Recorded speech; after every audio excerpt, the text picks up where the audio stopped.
सासू मॉम, हा तुम्ही खूप इम्पॉर्टंट कामात आहात का? नाही बोल ना. ऍक्च्युली ना मम्मा तुम्हाला भेटायला येणार आहे. तिला काहीतरी इम्पॉर्टंट बोलायचं ती म्हणाली.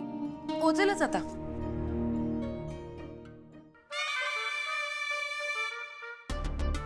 सासू मॉम, मम्मा आली.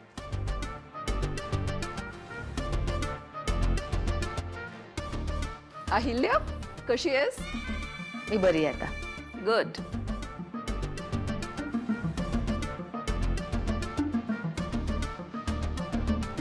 सासू मॉम, सॉरी, तुमचं इम्पॉर्टंट सुरू व्हायच्या आधी मला थोडं बोलायचं होतं. बोल ना. What is wrong with Aditya? नाही, आय मीन 2-3 डेज झाले तो ऑफिसमध्ये आलाच नाहीये. ते आपलं जे काजल प्रोडक्ट आहे त्याचं डिझाईन अप्रूव्ह करायचं राहिलंय. सगळ्याच गोष्टी सॉल्व्ह झाल्यात. तो दुसरीकडे कुठे बिझी आहे का?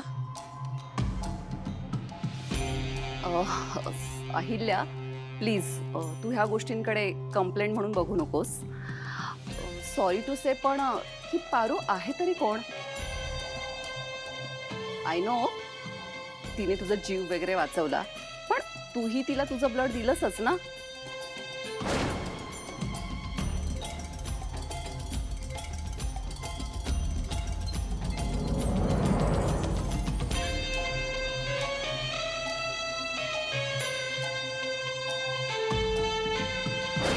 आणि आता फायनली तू ओके आहेस ना, सो मूव्ह ऑन.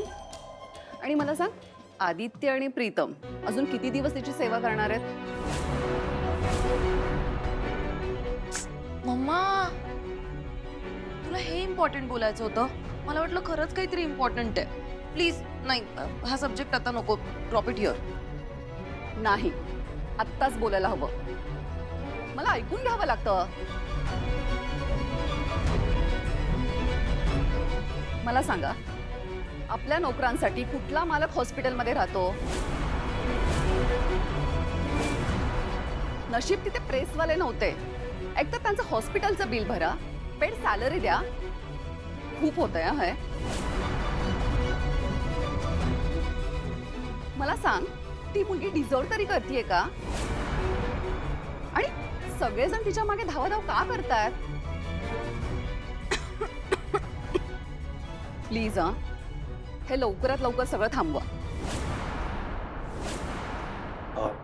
हे बघा, तुम्हाला जसं वाटतंय तसं काही नाहीये. दिशा आणि प्रीतमचा साखरपुडा झालाय. दिशा लवकरच ह्या घरची सून होणार आहे. आणि प्रश्न आदित्यचा, तर आदित्य किर्लोस्कर माझ्या शब्दाबाहेर नाही.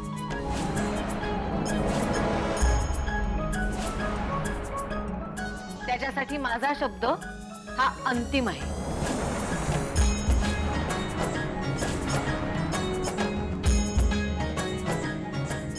तुझा रोख कळतोय मला, पण माझी दोन्ही मुलं असं काहीही वागणार नाहीत किंवा करणार नाहीत ज्याने किर्लोस्कर कुटुंबाकडे लोक बोट दाखवतील.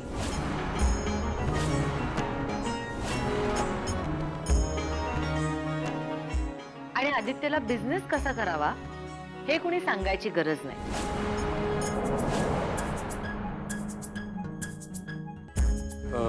मॅम, आदित्य सरांनी काही डिझाईन्स पाठवले होते काजळाच्या प्रोडक्टसाठी. सो तुम्ही चेक करता का एकदा?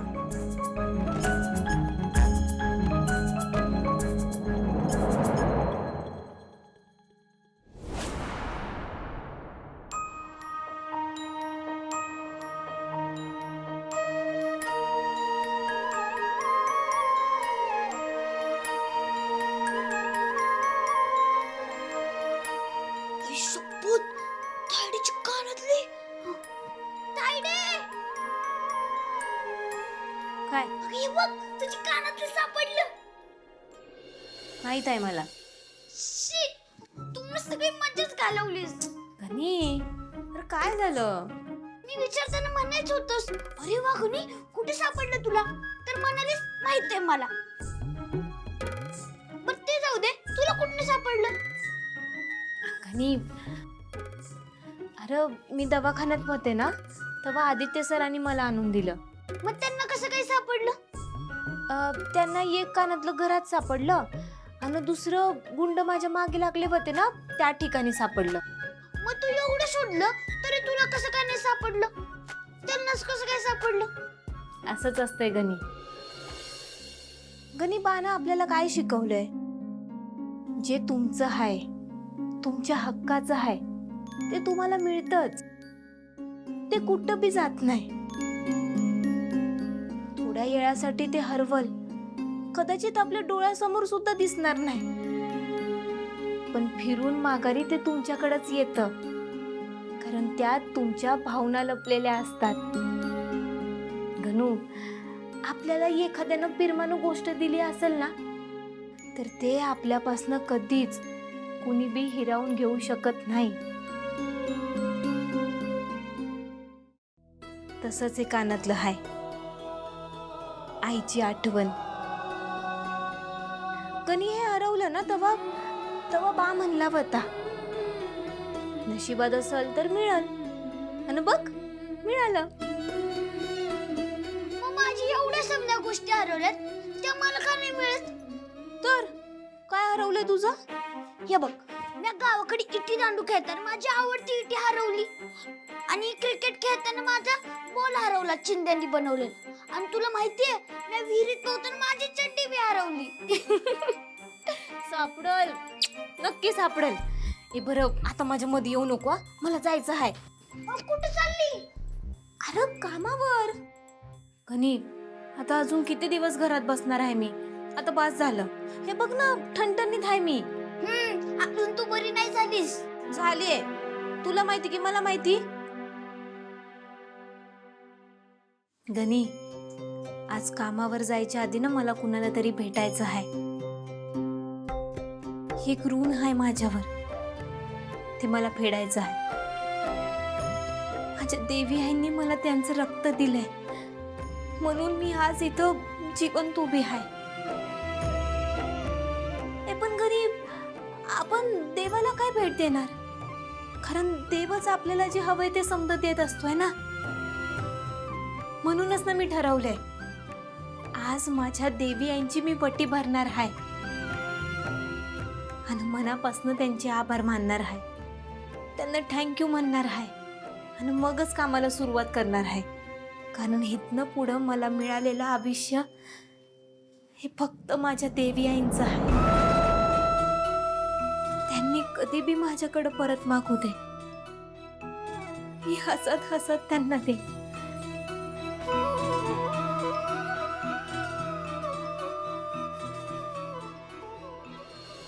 अहिल्या, प्रीतम आणि दिशाचा साखरपुडा होऊन 1 महिना झालाय.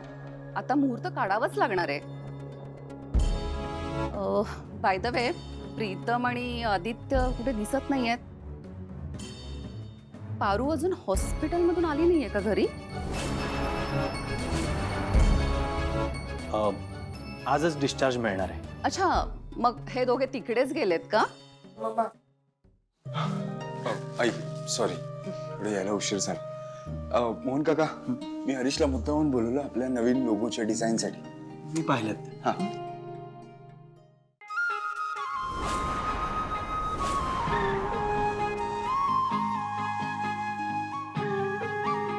ओहो, वेलकम पारू. बरं वाटतंय का आता? बरी आहे मी. पारू, तू आज लगेच जॉबवर का आलीस? आराम करायला पाहिजे होता. दवाखान्यात आराम केलाय, आता बस झालं.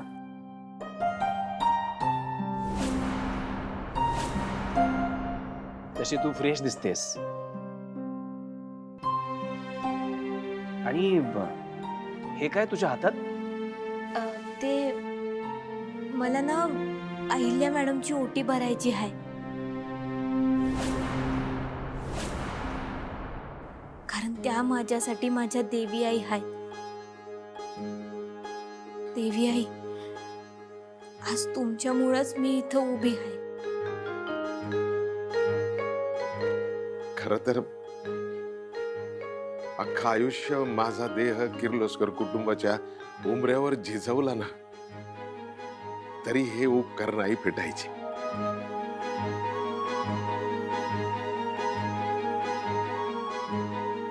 डोक्यावर कर्ज करून ठेवलं पुण्यातून. मारुती, हे किर्लोस्करांचं कर्तव्य होतं. खरे. आणि तसंही आमच्या वहिनी सतत या घरातल्या नोकरांसाठी काही ना काही करतच असतात ना.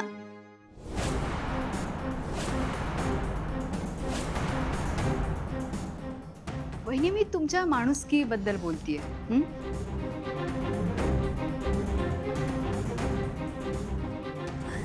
देवी आई, हे समद खास तुमच्यासाठी आहे. माझ्याकडनं तुमच्यासाठी ही छोटीशी भेट. ए पारू,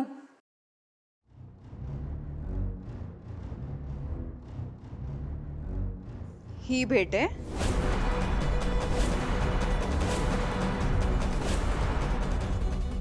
बहिणींसाठी म्हणजे अहिल्यादेवी किर्लोस्करांसाठी तू ही भेट आणलीस.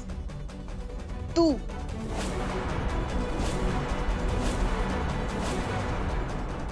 भेट देणार? या घरातली मोलकरीण अहिल्यादेवी किर्लोस्करांना भेट देणार आहे?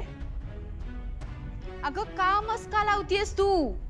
हे ना, हे तर बास कर, थांबाव सगळं. आणि काय आहे ग सतत आपलं देवी आई देवी आई?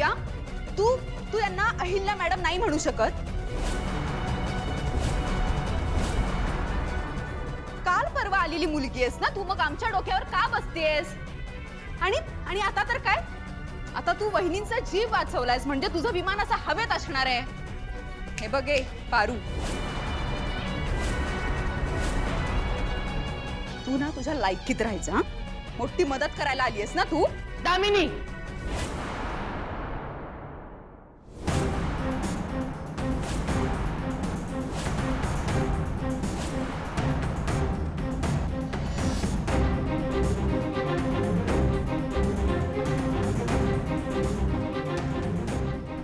वहिनी थांबा.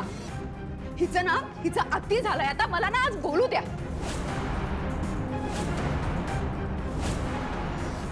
काय गए पारू, ही भेट तू वहिनी सॉरी तू काय म्हणतेस? देवी आई, तू तुझ्या देवी आईसाठी ही फालतू लो बजेट साडी आणलीस.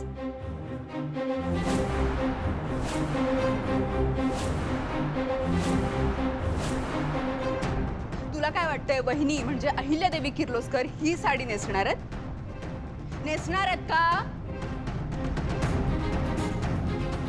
बोल ना. हे उगाच ना गोड गोड बोलून नाटकं करायची आता बंद कर. तुला काय वाटतंय ग? मला हे सगळं कळत नाहीये, मला समजत नाहीये तू का करतेस. तुझ्या मनात ना काहीतरी हेतू आहे आणि मला माहिती आहे. तू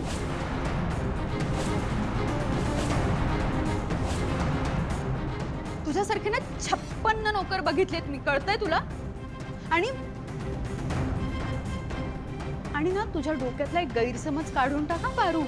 तुला आता वाटत असेल की वहिनींनी खुद्द अहिल्यादेवी किर्लोस्करांनी तुला रक्त दिलं म्हणजे तू किर्लोस्कर झालीस असं वाटतंय का तुला? नाही हा, तेवढी लायकी नाहीये तुझी.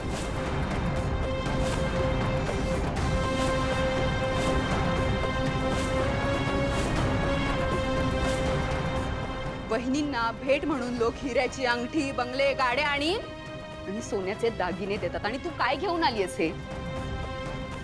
हळद, कुंकू आणि नारळ. शी, अगं त्या भेटवस्तू सुद्धा वहिनी मोठ्या मनाने घेत नाहीत. आणि ही तुझी फुटकळ भेटवस्तू त्या स्वीकारतील? शी, तू ना जरा लायकीत राहा हा पारू.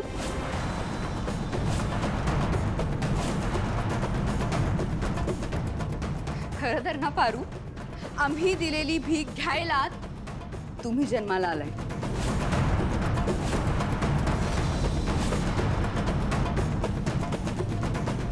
भीक द्यायला नाही.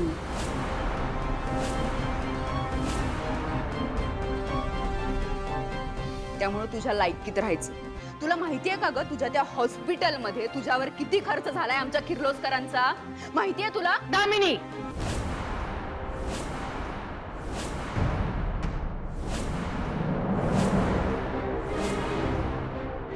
हा शब्द शेवटचा. बस.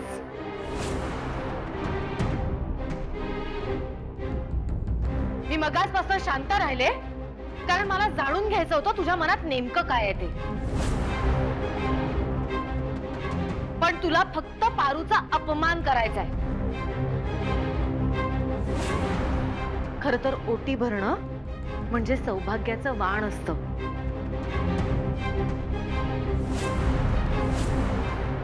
पारूने माझी ओटी भरणं म्हणजे माझा आणि माझ्या सौभाग्याचा केलेला मान आहे.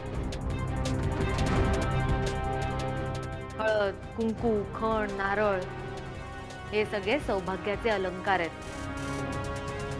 पण तुला नाही कळणार.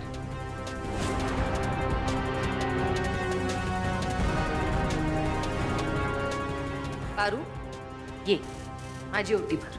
वहिनी, अहिल्या, अगं नोकरांना रिस्पेक्ट द्यायला पाहिजे, मान्य. पण एवढा की मालक आणि नोकर यातला फरकच कळू नये.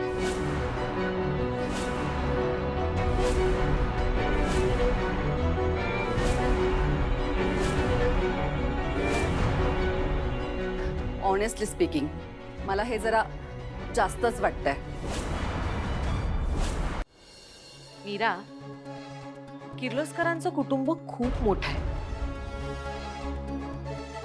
आणि इथे रक्ताच्या नात्यांपेक्षा कर्माची नाती जास्त महत्वाची मानतो आम्ही. किर्लोस्कर कंपनीसाठी राबणारा प्रत्येक हात हा माझ्यासाठी एक समान आहे. कुणी मालक नाही, कुणी नोकर नाही, फक्त माणूस, कर्म करणारा माणूस.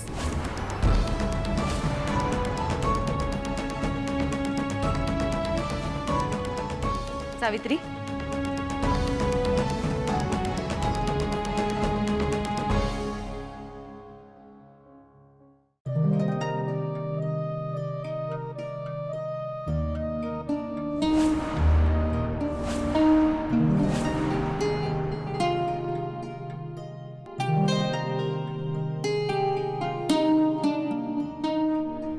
पारू, ये.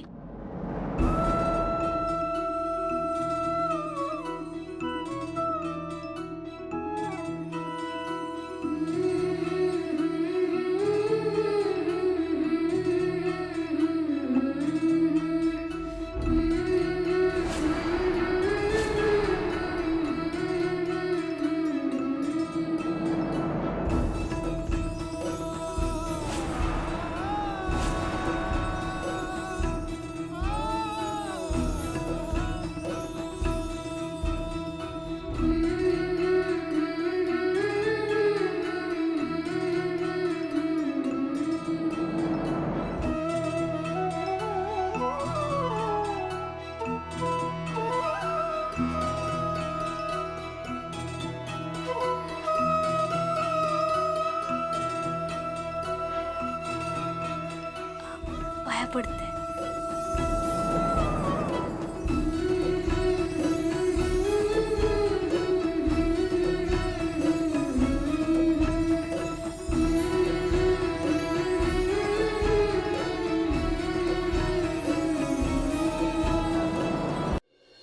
पारू, तुझ्या लग्नाबद्दल ऐकलं, मोडलं ना? माझ्याकडे एक ड्रायव्हर आहे, मस्त डॅशिंग आणि हँडसम. त्याला विचारू का? आय मीन तुला त्याच्याशी लग्न करायचं असेल तर.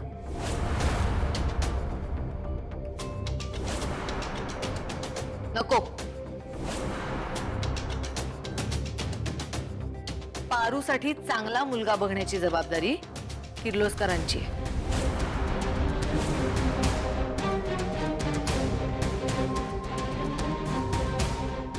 दिशा आणि प्रीतमच्या लग्नाआधी पारूचं लग्न होईल.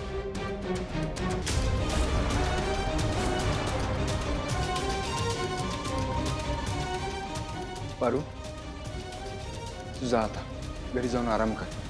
नाही आदित्य सर, आजपासनं पारू कामावर हजर.